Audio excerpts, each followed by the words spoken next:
To understand the grandeur of Rome, the Colosseum, the Forum, the aqueducts, one must first descend from the spectacle and into the bedrock of its existence. This was a city built not on emperors' decrees alone, but on the sweat and ceaseless motion of millions. Before the sun crested the Palatine Hill, before the crowds gathered for the games, Rome was already operating at fever pitch.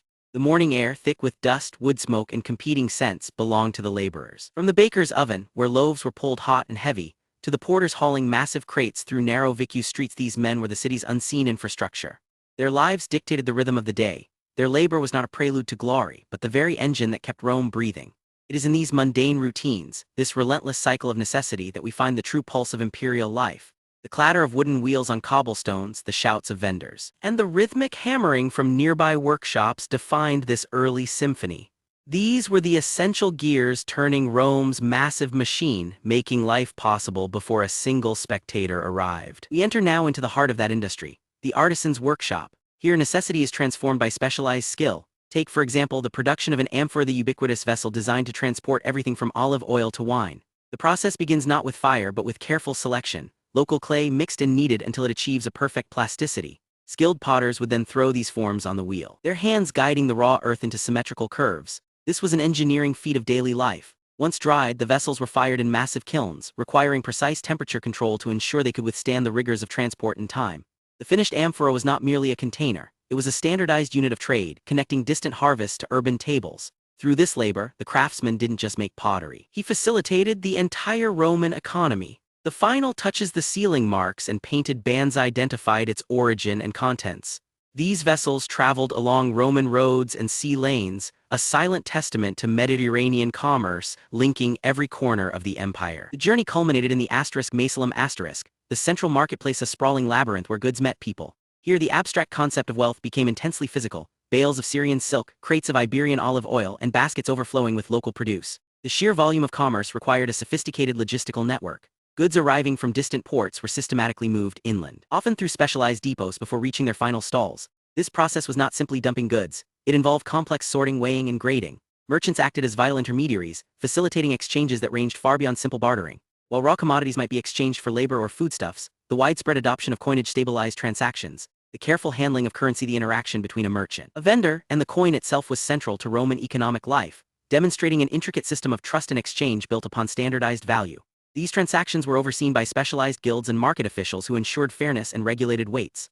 From the grain dole to exotic spices, every exchange was governed by established Roman law, solidifying the city's economic heartbeat. But for all the glittering commerce of the Forum, a far less visible economy sustained Rome, one built on sheer physical effort. These were the men and women who moved the empire's very substance: the porters hauling goods up steep hills, the laborers quarrying stone from distant mountains, the crews clearing waste from the narrow streets. Their work was brutal, demanding a relentless expenditure of muscle that few modern people can truly comprehend. Life at this edge of labor placed them at the bottom of the social ladder.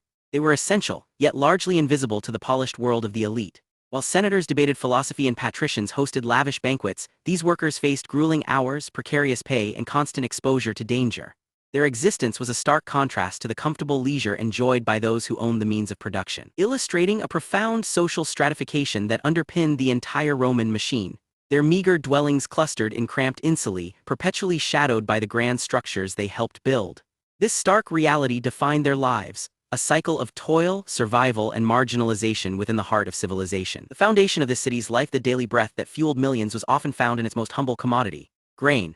The system managing this flow was known as the *annona*, a monumental undertaking of state logistics and economic dependency.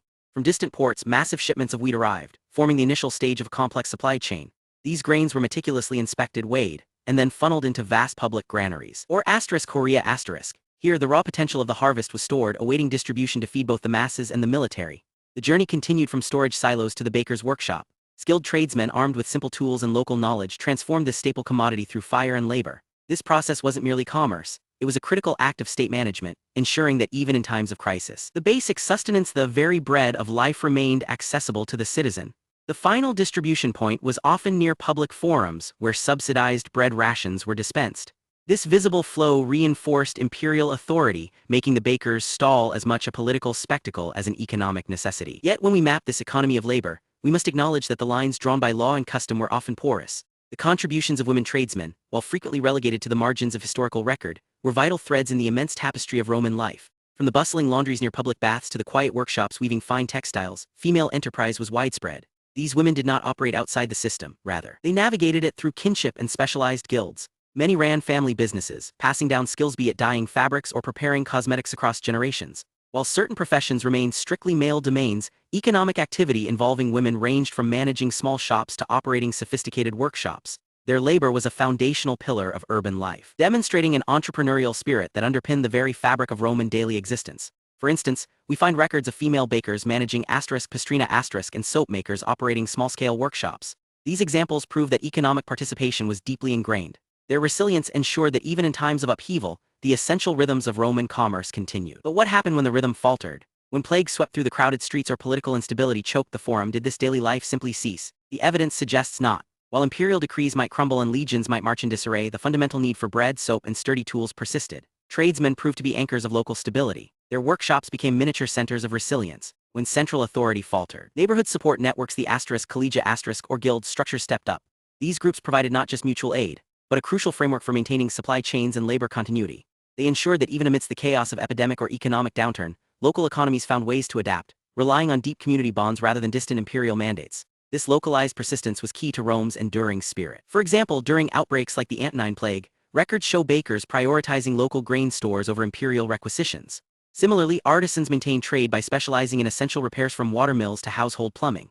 This grassroots adaptability demonstrates that Roman life was sustained not just by law, but by ingrained community necessity and practical skill. As the harsh light of day began to soften, the rhythm of labor gave way to the steady pulse of community. The workday ended not with a sudden stop, but with a gradual transition into shared life. For the tradesmen, the stonemasons, the blacksmiths, the bakers, their professional identity often merged seamlessly with their social one. The public baths were perhaps the most significant nexus. Far more than just hygiene centers, they were sprawling social hubs where business was conducted. Gossip was exchanged, and political news was debated over steaming marble floors. Later, a meal in a crowded taberna or participation in local festivals dedicated to household gods solidified these bonds. These shared rituals provided the essential scaffolding for Roman society. They proved that life beyond the workshop was equally structured, rich with necessary interaction, ensuring that community itself functioned as a vital form of economic and emotional sustenance. These communal spaces fostered deep networks of mutual support, a vital safety net in a volatile empire. From shared meals to ritualistic gatherings, these nightly routines cemented neighborhood ties, ensuring that every tradesman felt anchored within the vibrant fabric of Rome. The enduring engine of this vast civilization was not merely the legionary cohort or the imperial decree. It resided in the rhythm of daily life, in the precise strike of the stonemason's chisel, the steady grind of the potter's wheel, and the careful exchange at the marketplace. These were the hands that physically constructed Roman modernity. The stability of the empire, often depicted through grand military narratives, was fundamentally dependent on this complex, mundane web of labor. Without the baker supplying daily bread, the blacksmith maintaining tools, or the merchant transporting goods across vast distances, the urban spectacle would have quickly dissolved into chaos. To understand Rome is not simply to trace the movements of its armies. It is to map the intricate, indispensable contributions of its tradesmen, the true foundation upon which all imperial grandeur rested. Their daily existence was the vital, beating heart of a world that endured for centuries. From the oil lamp to the aqueduct's flow, their specialized skills sustained everything from public baths to private villas. These countless transactions of labor prove that Rome's true power lay in its economic sinews, not just its legions.